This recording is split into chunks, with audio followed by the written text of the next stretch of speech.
Bago tayo magpatuloy, shoutout muna sa ating mga masugid na sumusubaybay, Eric Ibanez, Tutoy Roblox, Samson Aguinaldo, at Andrew Olbonar. Maraming salamat po sa inyo. Kabanata 3961. Umalis ka na, hindi ka namin tinatanggap dito. Nagmalaki ang tingin ni Eden nang makita niya ang kaawa-awa na ekspresyon ni Harvey.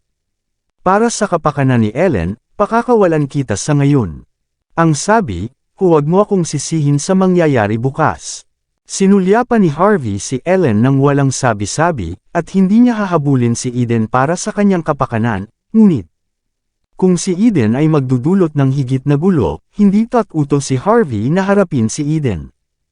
Harvey, wait! Nang aalis na si Harvey, may naalala si Ellen na importante. Ikinumpas niya ang kanyang kamay upang tipunin ang mga tao. May panandaliang pag-aalinlangan sa mukha niya, ngunit agad din itong napalitan ng pagpapasya. Boyfriend ko si Eden. Isa kang mabuting kaibigan, Harvey, at gayon din si Cathy. Alam kong hindi mo masyadong iniisip ni Cathy ang pamilya Cobb. Alam kong pinaplano mong buksan ang iyong negosyo para pumunta laban sa kanila kapag ipinagdiriwang nila ang kanilang anibersaryo. Alam kong binigyan mo rin si Cathy ng orihinal na formula para sa silver elixir ng pamilya Cobb. Ngunit para sa akin, maaari mo bang ayusin ito ng mapayapa? Pakibigay kay Eden ng formula, Harvey. Bibigyan ka niya ng pera na hindi mo kikitain sa buong buhay mo. Sa sobrang dami na hindi mo kayang gastusin ang lahat kung gusto mo. Ililibing na lang natin ang mga sama ng loob pagkatapos nito. Tutulungan ko pa rin si Cathy sa kanyang trabaho. Natural, si Ellen ay napuno ng pagkakasala matapos makita si Eden sa bingit ng kamatayan. Kaya naman, umaasa siyang makukuha niya ang formula para kay Eden. Sa ganoong paraan, magiging bato ang posisyon ni Eden bilang kahalili ng pamilya. Ano, ang formula ng gamot ng pamilya Cobb? Natigilan si Eden, at pagkatapos ay malamig na tumikim. Hindi ko alam kung paano mo ninakaw ang formula ng pamilya, Harvey. Ngunit para sa kapakanan ni Ellen, hindi ako makikipagtalo tungkol dito. Kailangan mong ibigay ito ngayon din. Maaari kitang bigyan ng $150,000. Ililibing natin ang palakol ngayon din. Maaari kong makuha si Lola Cobb na ibalik din si Cathy sa pamilya. Makinig ka, binibigyan kita ng malaking paggalang dito. Bahagyang ngumiti lang si Harvey sa mayabang na si Eden. Ninakaw ko ang formula ng pamilya mo, sabi mo. Pakakawalan mo ba ako, sabi mo. Babayaran mo pa ako ng $150,000. Nagtaas ng dibdib si Eden. Tama iyan. Ngayon, tanggapin mo ang aking kabutihang loob. O sinasabi mo na hindi sapat ang maraming pera. Well, natural lang yan. Kayong mga probinsyano ay palaging katawa-tawa na sakam. Paano ito? Payayamanan kita kaagad. Bibigyan kita ng $1.5 million ngayon din. Si Eden naman ay magiliw na tumingin, na para bang napaka-generous niya. Ang mga young masters at mayayamang babae ay tumingin ng masama kay Harvey. Tulad ng inaasahan mula sa isang pinananatiling lalaki. Hindi lamang siya kumapit sa mga babae para sa kanyang kapakanan, ibinebenta pa niya ang kanyang sariling babae para sa napakaliit na pera. Bihira na makakita ng taong ganito kawalang hiya. Pasensya na. Nang maisip ng lahat na tatanggapin ni Harvey ang pera, mahinahong nagsalita si Harvey. Hindi ko kailangan ng ganoong uri ng pera. Ang formula ay walang kinalaman sa iyong pamilya, alinman. Kung gayon, tinatanggihan ko ang iyong alok. May utang na loob ako kina Elder Cobb at Cathy. Para sa akin, ang pagbabayad sa kanila ay mas mahalaga. Mahinahong tinanggihan ni Harvey ang alok ni Eden. Matapos marinig ang masunerang lalaki na naglakas loob na lumaban. Nagdilim ang magandang mukha ni Ellen, at sumimangot siya. Kinagat niya ang ngipin at sinigawan si Harvey. Since napakawalang puso mo, Harvey. Fine. Dahil hindi mo ako bibigyan ng respeto, kung gayon huwag mo akong sisihin kung ano ang susunod na mangyayari. Hindi mo na makukuha ang gusali ng opisina o ang tulong ng aking kumpanya. Sabihin sa iyong mga tao na kunin ang lahat bukas, hindi ngayon din. Pababagsakin ko rin ang buong lugar.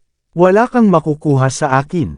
Tapos, kailangan kong tulungan ang boyfriend ko at ang magiging pamilya ko. Hindi ako papanig sa isang kalaban. Kunin ang lahat. Wasakin ang buong lugar. Huminto si Harvey sa kanyang kinatatayuan, at sinamaan ng tingin si Ellen. Pagkatapos ng lahat ng ginawa niya para sa kanya, naisip niyang hindi na siya darating sa ganito. At gayon paman, kaagad pagkatapos makipagbalikan kay Eden, sinabi niya ang lahat ng iyon nang walang pag-aalinlangan. Ngumiti ng mahina si Harvey sa kanya.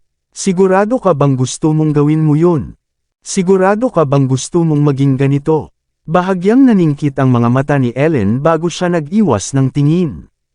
Gayunpaman, mabilis niyang itinaas ang kanyang dibdib na may mapagmataas na ekspresyon. Gusto kong tretuhin ka ng mabuti pagkatapos ng lahat ng pinagdaanan natin. Sa una, hindi ko ginustong gawin ito. Ngunit walang ibang pagpipilian. Ayaw mong sumama sa plano kung lutisin ang problema. Ano pa bang magagawa ko? Kahit anong gawin ni Eden, boyfriend ko pa rin siya. Ang mga ari-arian ng pamilya Cobb ay magiging akin sa hinaharap. Hindi ko lang matutulungan ang isang tagalabas na labanan ang aking magiging pamilya. Binibigyan kita ng isang pagkakataon, Harvey. Hindi pa huli para sabihin mong oo ngayon. Ibigay mo na ang formula, at maibibigay ko sa iyo ang pera ng 10 beses. Pagkatapos nito, makakakuha ka ng 15 milyon.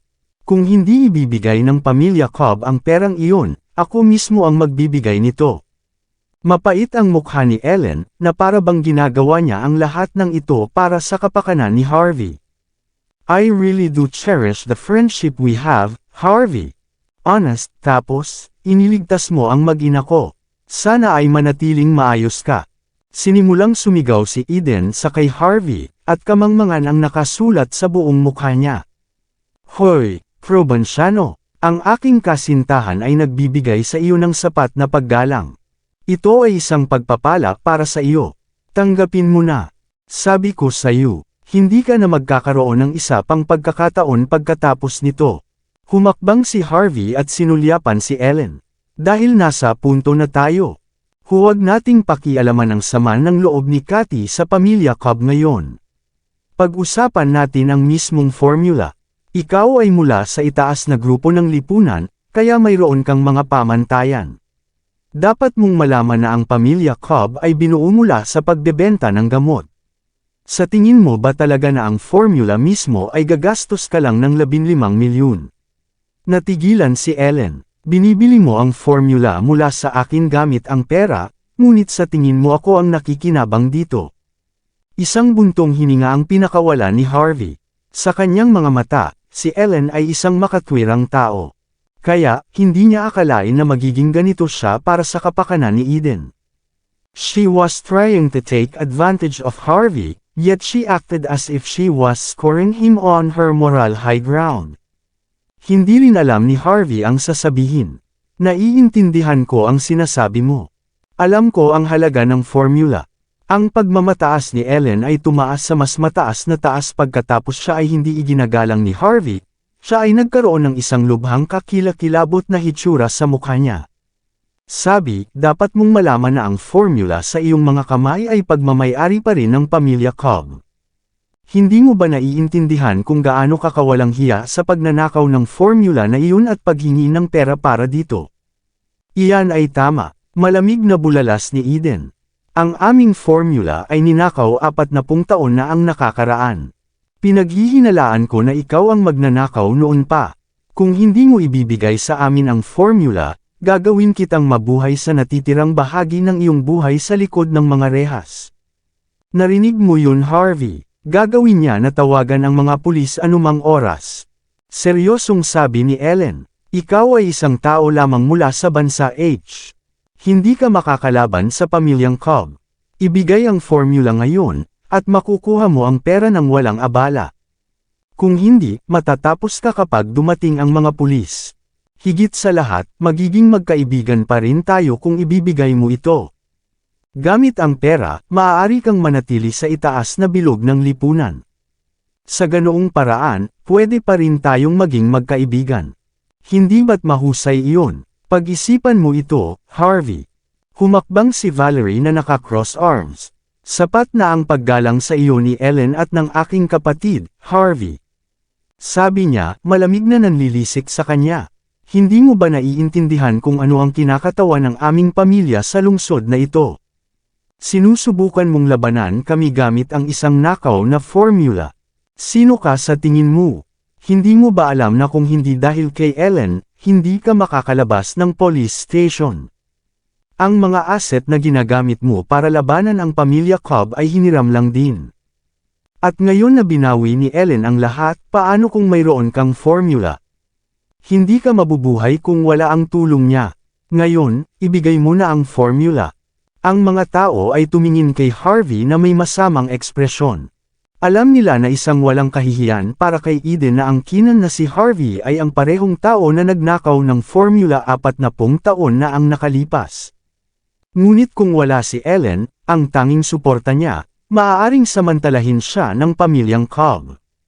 I'm sorry, ani Harvey, pero hindi ko pa rin tinatanggap ang offer. Una, ang iyong ninakaw na formula ay walang kinalaman sa akin kung ikaw ay galit tungkol dito. Pagkatapos ay tumawag sa mga pulis kung ano ang gusto mo. Tignan natin kung may manggugulo sa akin. Pangalawa, hindi ko kailangang umasa sa sinuman dito, ako ang aking pinakamalaking lakas at suporta. Pangatlo, 15 milyon ay wala talagang ibig sabihin. Kalmadong sinabi ni Harvey ang lahat na may walang pakialam na ekspresyon, ayos lang. Dahil tinatahak mo ang landas na ito, kung gayon huwag mo akong sisihin sa susunod na mangyayari. Nakita niya si Harvey na napakatigas ng ulo. Ang mukha ni Ellen ay naging kasing lamig ng yelo. Binibigyan kita ng 2 oras. Linisin ang lahat hanggang doon. Kahit nabasagin ko ang buong tindahan, hindi ko hahayaang gamitin mo ito. Bulalas ni Ellen sa nagngangalit na mga ngipin. Humagalpak ng tawa si Eden. Hindi ka maaaring mag-aksaya ng iyong lakas, Ellen. Ibigay mo na lang yan sa pamilya. Nagpaplano kaming magbukas ng napakalaking flagship store, gayunpaman.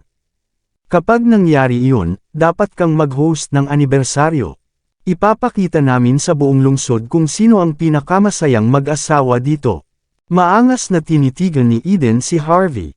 How dare a country bumpkin from country H even go against me? Galit niyang naisip, may wish ba siyang kamatayan? Sinamaan ng tingin ni Ellen si Harvey.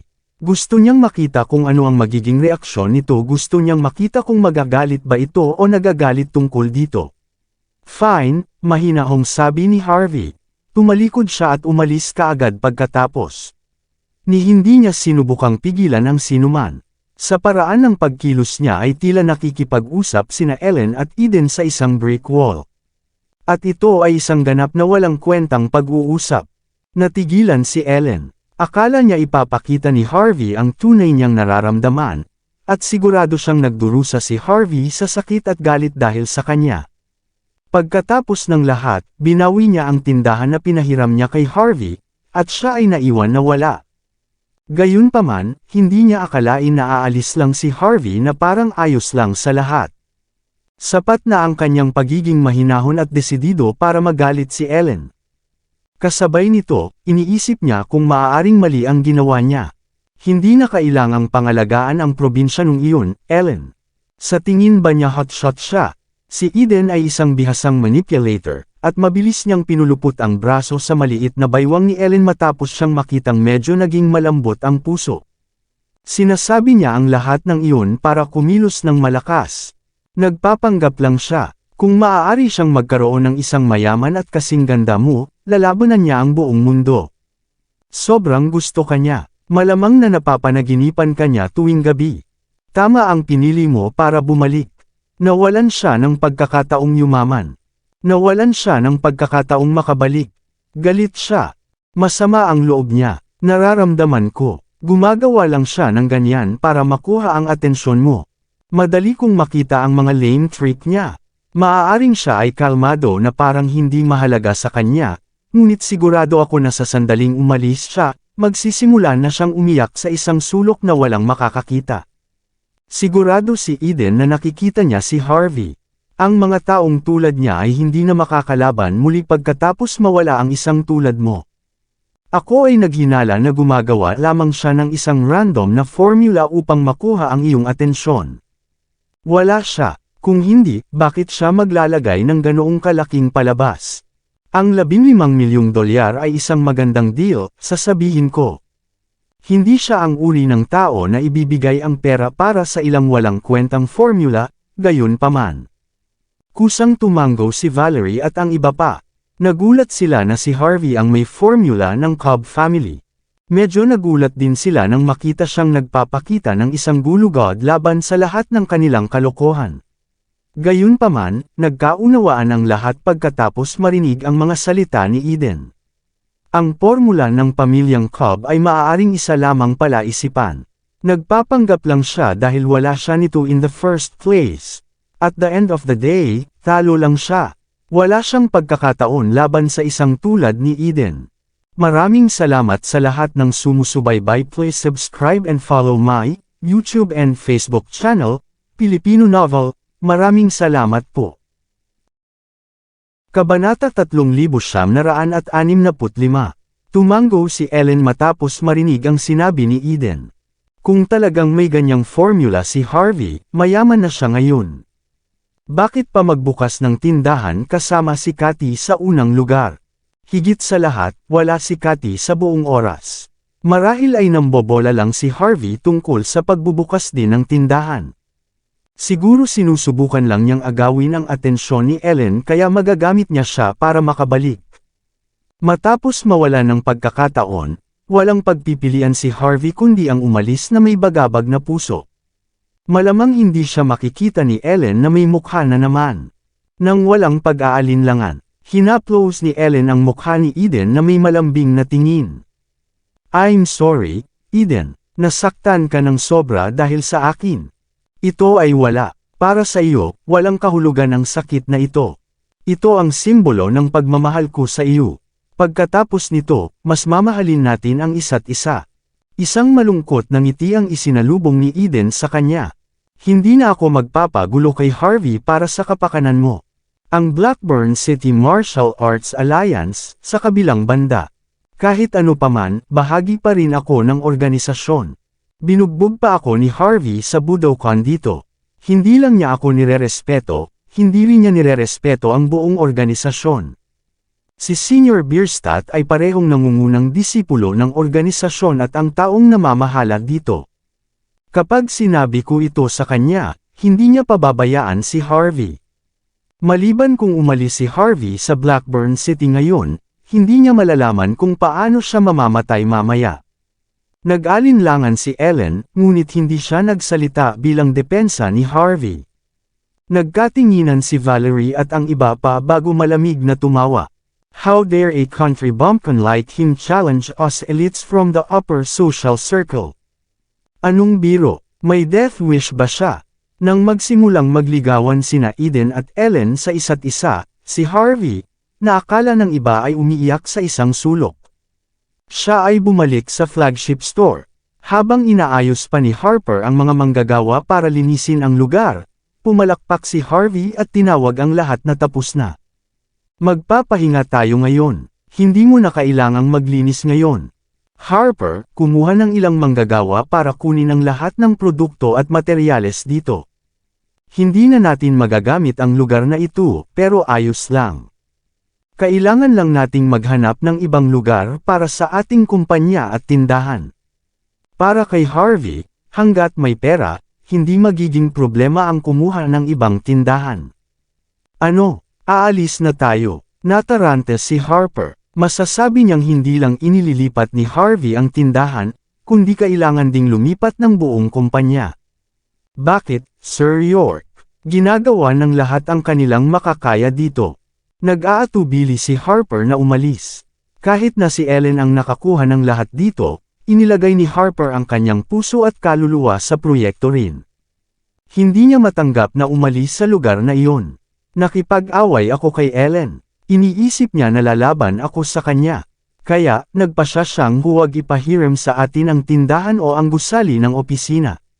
Casual na ipinaliwanag ni Harvey ang sitwasyon, at si Harper ay nakinig na may mahiwagang ekspresyon. Hindi niya akalain na magiging ganito ang mga bagay-bagay, kahit na tuluyan ng durugan ni Harvey si Eden. Mabuti kung aalis tayo, Sir York, pero hindi talaga natin madadala ang lahat ng ito. Ang mga manggagawa ay hindi rin makayanan ang panahon. Kung hindi tayo makakahanap ng imbakan para sa lahat, mawawalan ng silbi ang lahat. Ang mga disipulo ng mga sangay ng lungmen sa Hong Kong at Las Vegas na pumunta dito ay nadurog ang puso habang tiningnan nila ang mga materyales at ang gamot. Sa mga nakalipas na araw, inilagay nila ang buong puso at kaluluwa dito. Sandaling inisip ni Harvey ang sitwasyon. Harper, dalhin mo ang mga trabahador para tingnan kung may iba pang lugar na mauupahan natin. Hindi mahalaga kung gaano sila kamahal. Mas maganda kung bibilhin natin. Sinabi ni Ellen na lahat ay kailangang umalis sa tindahan sa parehong araw, ngunit hindi ito dapat maging problema kahit na hindi lumampas ng hating gabi. Mabilis na tumakbo palabas si Harper kasama ang ilang manggagawa. Pinag-cruise ni Harvey ang kanyang mga paa at umupo sa harap ng tindahan, na mukhang kalmado ang lahat. Makalipas ang kalahating oras, bumalik si Harper na may nakakatakot na tingin, at humihingal ng husto.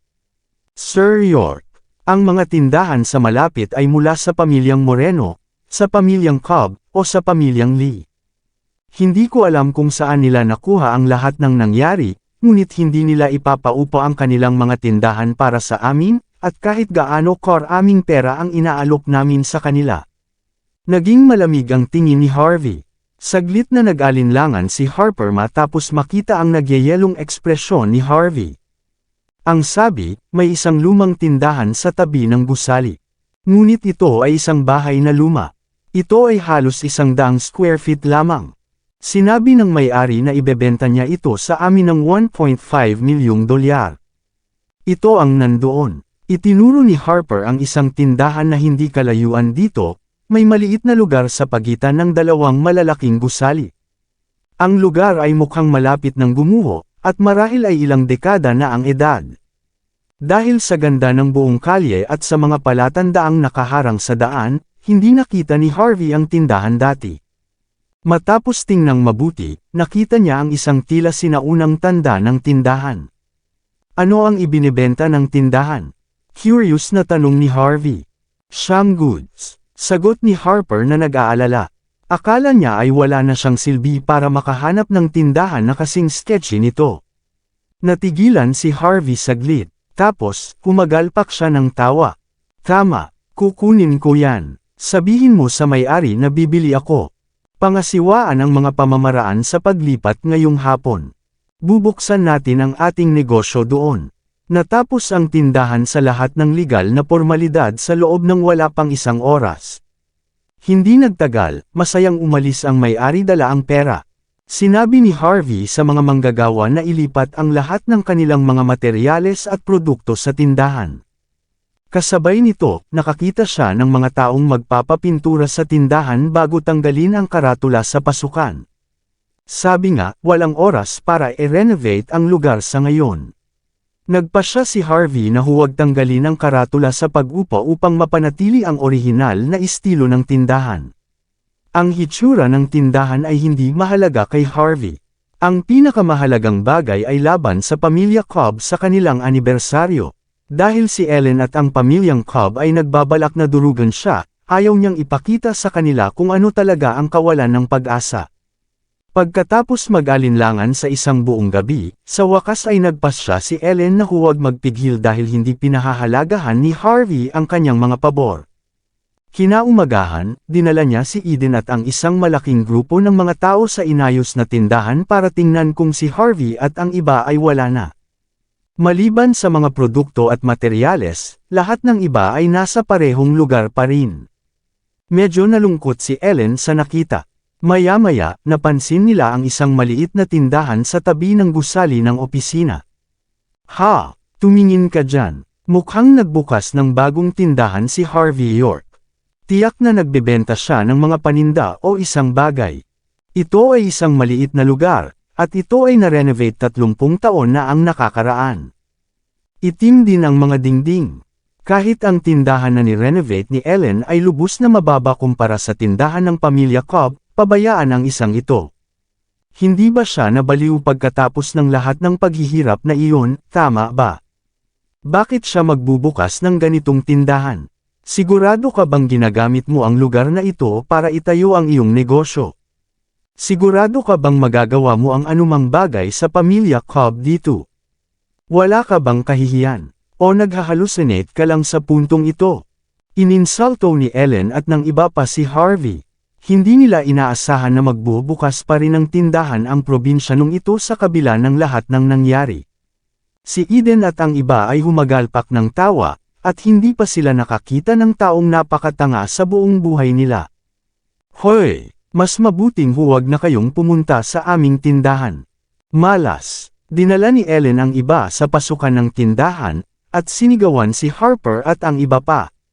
Nagalit siya na bumili si Harvey ng nail house para lang labanan ang boyfriend niya na hindi man lang sinusukat ang sarili niyang lakas. Kasabay nito, nagalit siya na hindi na malimos o nakipag-ayos si Harvey sa kanya. Inakala ni Ellen na namuhay ng sobrang layaw, na ginagawa ni Harvey ang lahat ng ito para lang ipahiya siya. Matapos maalala ang magiliw na saloobin ni Ellen kay Harvey ilang araw na ang nakalipas, ibinuka ni Harper ang kanyang bibig. Siya ay may gustong sabihin, pero wala siyang nasabi. Tahimik na tiningnan ni Harvey ang lahat ng walang sabi-sabi. Sa halip, sinimulan niyang turuan ang mga manggagawa kung paano mag-display ng mga produkto at kung paano mangolekta ng pera mula sa mga customer. Agad na nagdilim ang mukha ni Ellen nang makita niyang umaarte si Harvey na para bang siguradong gagana ang kanyang negosyo. Pinandilatan niya ang mga billboard na itinayo gamit ang kanyang mga koneksyon sa hindi kalayuan dito. Ayoko nang makita ang mga billboard na iyon, Eden. Kumuha ng ilang mga tao upang durugan silang lahat. Sabihin sa buong lungsod, hindi, sa buong bansa na ihinto ang pagsasahimpapawid ng anumang bagay na may kaugnayan sa tindahan ni Harvey. Ito ang kalooban ko, ang kalooban ng pamilyang Cobb. Si Ellen ay may matuwid na tingin sa kanyang mukha, at natural, gusto niyang sumuko si Harvey at lumuhad sa kanya. Noon lang, magaan ang pakiramdam niya. Vroom! Sa sandaling ito, huminto ang ilang Toyota Alphard sa pagitan mismo ng dalawang tindahan. Makikita ang mga balingkinitang binti ni Noemi sa pagbukas ng pinto ng sasakyan. Sumunod sa kanya ang mga nakaistilong manamit, bawat isa sa kanila ay natatakpan ng maluho na alahas. Ito ay isang nakasisilaw na tanawin. Isang engranding aura ang naramdaman bago pa man makalapit ang mga tao. Dahan-daang naglakad si Noemi papunta kay Harvey at tinignan siya ng may bossy na ekspresyon. Naturally, alam niya ang lahat ng nangyari noong nakaraang araw, kasama doon ang pagbabalik ni Ellen kay Eden. Para sa kanyang anak na babae, ito ang pinakamagandang lugar para mapuntahan. Hindi lang si Noemi ang naririto para bastyusan si Harvey, kundi narito rin siya para panindigan sina Ellen at Eden.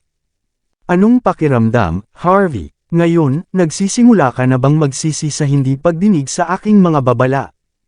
Kung wala kang lihim na motibo sa unang lugar kung hindi mo sinubukang samantalahin ang aking anak na babae na umakyat sa ranggo, baka naging subordinate ka na niya ngayon.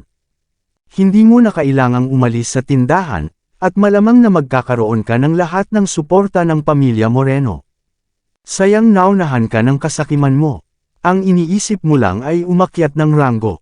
Ang matikas na mukha ni Noemi ay nakahilig kay Harvey habang bumubulong ng masama, medyo huli na para sa pagsisisi ngayon. Ang high-end na gusali ng opisina at ang maluho na tindahan ay walang kinalaman sa iyo ngayon. Ang magagawa mo lang ay ibenta ang iyong hangal na gamot sa isang kaawa-awang tindahan na 30 kwadrado ang lapad. Nang marinig ang mga masasakit na salita ni Noemi, ang iba ay nagtakip ng kanilang mga bibig at malamig na tumawa. Tawa sila ng tawa nang makita ang kinakalawang na karatulang umalis na si Harvey. Nagkaroon siya ng pagkakataon na maging nasa itaas na bilog ng lipunan, at may pagkakataon siyang baguhin ang kanyang buhay sa pamamagitan ng pagiging nasasakupan ng isang tao. At gayon paman, hindi niya ito pinahalagahan. Gusto lang niyang umakyat sa ranggo sa lalong madaling panahon. Ito ang mangyayari. Nakakatuwa at nakakaawa ang pagtatapos. Panghihinayang. Binalik ni Harvey ang titig ni Noemi, ganap na kalmado. 2 beses kong iniligtas ang iyong buhay, ngunit narito ka pa rin upang libakin ako. Sabi mo, sa palagay mo, mananalo ka talaga dito, CEO Moreno. Malalaman mo kung ano ang napalampas mo sa lalong madaling panahon. Kapag nangyari iyon, sana hindi mo pagsisihan ang desisyon mo. Malamig na tumawa si Noemi matapos marinig ang mga katagang iyon. Ang kanyang titig ay puno ng labis na paghamak at hinanakit. Ang talas ang dila mo, Harvey. Sinasabi mo ang lahat ng iyon na parang mayroon kang kaunting gulugod. Ngunit iyon ay ganap na walang kahulugan sa akin. Hindi ko alam kung pagsisisihan ko ba ang desisyon ko o hindi. Pero alam kong nagsisisi ka na sa iyo. Sigurado akong maluha-luha ka sa puntong ito. Kung wala ang isang maganda at mayamang babae at ang suporta ng pamilya Moreno upang magbigay ng daan. Sino ka? Paano ka dapat umakyat sa mga ranggo ngayon? Nakahanap ka ng isang rundown na tindahan sa paligid at inilagay ang lahat dito, at para sa iba, marahil ikaw ay isang mandirigma. Itataya mo ang buhay mo para gumana ang negosyo mo. Pero para sa amin, isa ka lang mangmang na tao na may death wish. Sa tingin mo kaya mong labanan ang pamilya Cobb na may 100 square feet na tindahan na tulad nito? Na-curious ako, Harvey, nasipa ka ba sa ulo? Ang isang ordinaryong tao ay hindi maglalakas loob na gumawa ng isang bagay na tulad nito. Napapikit si Noemi habang nakatingin sa karatula ni Harvey na may nakakaawang tingin. Hindi maganda ang pakiramdam ng pamilyang Cobb kapag tinitingnan kanila. Kahit na hindi kalaban sa kanila, sa tingin mo ba ay bibisitahin ng mga tao ang isang lugar na tulad nito? Walang muwang. Pagtingin sa kaakit-akit na babae sa harapan niya, mahinang ngumiti si Harvey. CEO Moreno, palaging nabigo ang mga tao na kilalanin ang mga bagay sa labas ng kanilang kaalaman. Masyado kang nagsasalita ngayon, ngunit hindi ka ba natatakot na tuluyan kang mawala ng respeto tulad noong nakaraan? Hindi mo ba naiintindihan na ang bisa ng gamot ang dahilan kung bakit sila naiibenta? Ang mga ginagawa ng pamilya Cobb ngayon ay hindi maihahambing sa karamihan ng mga gamot sa merkado ngayon. Sa tingin mo ba napakahirap para sa akin na durugan ang isang negosyong ganoon? Siguro ang oras na bukas ako para sa negosyo ay kapag pinamunuan ko ang negosyo upang maging isang buhay na alamat. Heheha. Hinahangaan ko ang pagiging musmos mo, Harvey. Nagpakita si Noemi ng mapanuksong tingin sa kanyang mukha at pinagkrus ang kanyang mga braso, itinulak palabas ang kanyang nakakatuwang cleavage. Medyo may karanasan ka, mayroon kang ilang mga trick sa iyong manggas, ngunit hindi yun nangangahulugan na alam mo ang negosyo. You should really order a few flower baskets at least. Nakakahiya kung walang laman ang pasukan. Kung hindi mo kayang bayaran ang mga ito, bibilhan kita ng ilan para lang mapaalis ka. Ang iba ay tumawa nang marinig ang mga salita ni Noemi. Napangiti tuloy si Harvey. Hindi na kailangan. Walang sapat na espasyo kung sisimulan ng lahat na dalhin ang kanilang mga basket dito. Hindi ko kailangan mong punan ng espasyo na higit pa. Nagtataka ako kung paano makakakuha ng sapat na espasyo ang mga customer para mamili kapag napuno na ang buong lugar. Hahaha, natawa si Ellen at ang iba pa matapos makita ang mapagmataas at matigas na ekspresyon ni Harvey. At si Eden ay parang nakatitig sa isang tulala. Nagtataka siya kung bakit nakipaglaban pa siya sa isang country bumpkin na tulad ni Harvey. Hindi ito kinakailangan noong una. Wala siyang sapat na espasyo para sa mga basket ng bulaklak. Sinasabi niya ito na parang totoo ang lahat. Maaaring isipin ng mga taong hindi nakakaalam na siya ang prinsipe ng South Sea, o isang young master mula sa isa sa mga dakilang pamilya. Safe to say that out of the entire city, maybe even the country, si Harvey lang ang talagang walang hiya. The one and only. There. Nang mas lalo pang libakin ni Noemi si Harvey, nagsimulang mag-vibrate ang phone niya. Pagkatapos niyang tingnan ang screen, tuwang-tuwa niyang sinagot ang tawag. May matinding paggalang na tingin sa kanyang mukha. Ano? Darating si CEO Ray ng Sky Corporation sa Blackburn City kinabukasan. Pupunta rin dito ang secretary ng prominenteng figure mula sa Sky Corporation at ang Kaizen Group na si Miss Xavier. Natuwa si Noemi nang marinig ang mga salitang iyon. Ang tao sa likod ng dalawang kumpanya ay isang bata at mahuhusay na lalaki. Siya ay may isang mahiwagang pagkakakilanlan, ngunit ang kanyang mga ari-arian ay nagkakahalaga ng daan-daang bilyong dolyar. Siya ay isang nilalang na kayang itagilid ang Southlight at Mordo sa dulo ng kanyang daliri. At ngayon, dalawa sa kanyang mga nasasakupan ang paparating na sa lungsod. Nangangahulugan ba iyon na ang alamat mismo ay darating na rin? Tuwang-tuwa si Noemi, at ito ang pinakamagandang pagkakataon niya para ipakita ang kanyang halaga. Ano naman ang pinunta nila dito? Mabilis niyang tanong. Narinig ko na narito sila para lumahok sa pagbubukas ng isang tindahan ng gamot. Nagiging discreet sila tungkol dito, kaya walang nakakaalam kung alin ang eksaktong pupuntahan nila. Natigilan si Noemi. Pagkatapos, tumingin siya sa tindahan ng pamilya Cobb na hindi kalayuan sa kanya na may kakaibang ekspresyon. Tulad ng inaasahan mula sa isang kilalang pamilya.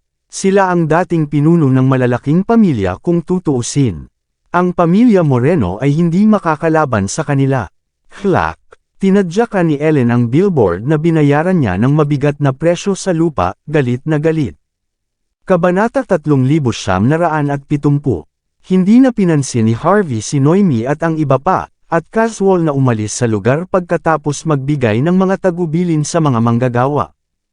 Ang buong kaganapang ito ay tungkol kay Cathy, kaya nagpasya siyang pumunta sa pansamantalang tinutuluyan nito. Si Julian ang nag-ayos ng villa na matatagpuan sa suburbs. Hindi lang si Cathy, si Dean na sobrang hina pa ang nagpapahinga dito. Maraming security guard ang namamahala sa lugar. Kaya naman, nakadama ng kagaanan si Harvey dito. Pagpasok sa pangunahing bulwagan, nakita ni Harvey si Cathy na masayang kumakanta habang naghihiwa ng gulay sa bukas na kusina. Pinikit ni Harvey ang kanyang mga mata sa nakita, at hindi niya akalain na makikita niya ang uhaw sa dugo na head ng South Sigang na naglalabas ng ganyang feminine aura. Sa paglubog ng araw, kitang-kita ang kanyang matikas at malambot na figure, at sinumang tao ay hindi magdadalawang isip na balutin ang kanilang mga braso sa paligid niya. Napabuntong hininga si Harvey para pigilan ang malakas na pagtibok ng kanyang puso, saka kumatok sa marmol na dingding. Nandito ka, isang mainit na ngiti ang ipinakita ni Cathy nang makita si Harvey. Narinig kong nag-away kayo ni Ellen. Hindi lang niya tayo lubos na pinahiya, halos patayin ka pa niya. Buti naman alam ko kung paano ka kumilos. Kung hindi, akala ko sumuko ka na. Naglagay si Cathy ng isang plato ng aromatic curry sa harap mismo ni Harvey. Kumagat ng kutsara si Harvey, at ngumiti. At the end of the day, ang silver elixir ng pamilya Cobb ay negosyo mo pa rin at mabuting kaibigan mo pa rin si Ellen. Ako lang ang taong gumagawa ng maruming gawain. Ibinubuhos ko ang aking puso at kaluluwa sa mga nakaraang araw. Matitiis mo bang tretuhin ako ng hindi maayos na nagpapasalamat sa akin? Pinikit ni Cathy ang kanyang mga mata. Hindi rin naman ako basta-basta nagbibiro, alam mo ba? Nagsimulang kumalat ang mga alingaw-ngaw ng formula ng pamilya. May interesado dito. Maaaring maging mahirap ito, kaya dapat kang mag-ingat tungkol dito. Hindi sila manggahas na magnakaw ng anuman mula sa atin sa puntong ito.